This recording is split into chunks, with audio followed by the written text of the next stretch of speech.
اداس مت ہو، اللہ سب سے زیادہ مایوس کن لمحات میں امید بھیجتا ہے۔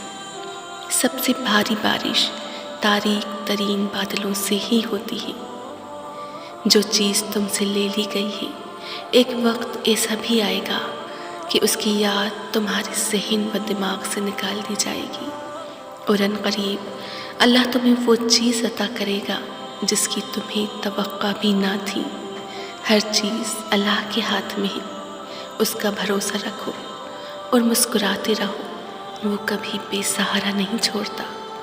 بے شک میرا رب وہ ہے جو مجھے آزماتا ہے، پھر سنبھالتا ہے، پھر آزماتا ہے اور پھر سنبھالتا ہے۔ بس اللہ سے ڈرتے رہو، جس کی صفت یہ ہے کہ اگر تم بات کرو تو وہ سنتا ہے، اور اگر دل میں رکھو تو وہ جانتا ہے۔